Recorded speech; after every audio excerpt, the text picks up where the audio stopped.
राजस्थान की सियासत का सबसे बड़ा दी एंड हो गया बॉस। जिस हनुमान बेनीवाल ने संतों की आस्था के लिए सीधे सूबे के मुख्यमंत्री से पंगा ले लिया था, अपनी सुरक्षा के AK-47 वाले कमांडो गवा दिए और 5 महीने पुराने केस में खुद पर FIR तक दर्ज करवा बैठे। आज उसी हनुमान बेनीवाल के पैरों के नीचे से जमीन खिसक गई है, क्योंकि जिन संतों के कंधों पर हाथ रखकर बेनीवाल दहाड़ रहे थे, उन्हीं संतों ने जयपुर के अफसरों के साथ सीक्रेट डील करके बेनीवाल की पॉलिटिक्स से पल्ला झाड़ दिया है। कहानी में ऐसा यूटर्न आया है जिसने राष्ट्रीय लोकतांत्रिक पार्टी के खेमे में सन्नाटा खिंच गया है। हुआ ये कि भैरवनाथ धाम संघर्ष समिति के कर्ता धर्ता हरिओम स्वामी जयपुर के जोहरी बाजार में मीडिया के सामने आए और एक ऐसा बयान दे दिया जिससे बेनीवाल का पूरा सियासी किला ढह गया। संतों ने साफ कह दिया कि 27 मई को भैरवनाथ धाम के मंच से हनुमान बेनीवाल ने मुख्यमंत्री भजनलाल शर्मा पर जो भी अमर्यादित टिप्पणियां की थी, उससे संत समाज का दूर दूर तक कोई लेना देना नहीं है। संत बोले, हम विकास के विरोधी नहीं हैं, हम तो सरकार से प्यार से बात करके समाधान चाहते हैं। अब बात करते हैं उस सीक्रेट डील की जिसने बेनीवाल को टेंशन में डाल दिया। राजनीति से दूरी बनाते ही संत सीधे सत्ता के गलियारों में जा बैठे। जयपुर कलेक्ट्रेट के बंद कमरे में एक बेहद अहम बैठक हुई। टेबल के एक तरफ थे जयपुर रेंज IG राहुल प्रकाश, जिला कलेक्टर संदेश नायक और SP हनुमान मीणा, और दूसरी तरफ थे वे आंदोलनकारी संत। इस मीटिंग के बाद संतों के चेहरे पर मुस्कान थी।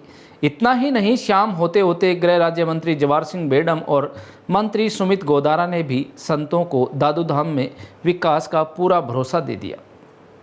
यानी एक तरफ संत सरकार के साथ चाय की चुस्कियां ले रहे थे, तो दूसरी तरफ बेनीवाल अकेले मैदान में खड़े।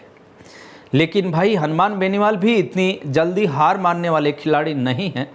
जैसे ही संतों का ये बयान आया, बेनीवाल ने सोशल मीडिया प्लेटफॉर्म X पर सीधे बम फोड़ दिया। बेनीवाल ने संतों के साथ अपने घर की तस्वीरें शेयर की और सरकार पर वादा खिलाफी और धोखाबाजी का भयंकर आरोप लगाया। बेनीवाल का सीधा कहना है कि 27 मई को जो लिखित समझौता हुआ था, सरकार उससे मुकर रही है। संतों पर अनैतिक दबाव बनाया जा रहा है, उन्हें डराया धमकाया जा रहा है और आंदोलन करने वाले हमारे निर्दोष कार्यकर्ताओं पर झूठे मुकदमे ठोककर उन्हें जेल भेजा जा रहा है। बेनीवाल ने तो साफ कह दिया कि चाहे सरकार RLP को क्रेडिट न दे, लेकिन संतों का अपमान तो वो बर्दाश्त नहीं करेंगे, और अगर लाठी गोली भी चली तो वो पीछे नहीं हटेंगे। अब इस पूरे ड्रामे में एक नई और सबसे बड़ी एंट्री हुई है वहाँ के स्थानीय ग्रामीणों की। भैरवनाथ धाम के आसपास के करीब 15 गांव के लोग अचानक एकजुट हुए और जिला कलेक्टर को ज्ञापन सौंप दिया। ग्रामीणों की मांग है कि भैरवनाथ धाम में रिको औद्योगिक क्षेत्र का काम तुरंत दोबारा शुरू किया जाए। ग्रामीणों का तर्क है कि अगर यहाँ फैक्ट्रियाँ और इंडस्ट्री लगेगी तो इलाके के हजारों युवाओं को रोजगार मिलेगा और विकास होगा। अब सोचिए, एक तरफ संतों का आंदोलन है तो दूसरी तरफ खुद 15 गांवों की जनता विकास के लिए खड़ी हो गई है। ऐसे में ये आंदोलन अब बेहद पेचीदा और त्रिकोणीय मुकाबले में फंस चुका है। तो दोस्तों, अब सबसे बड़ा सवाल यही है, क्या संतों ने सच में भजनलाल सरकार के प्रशासनिक और राजनीतिक दबाव में आकर हनुमान बेनीवाल का साथ छोड़ दिया है, या फिर संतों को यह एहसास हो गया था कि बेनीवाल इस धार्मिक आंदोलन के विशुद्ध रूप से अपनी राजनीतिक चमकाने के लिए इस्तेमाल कर रहे थे।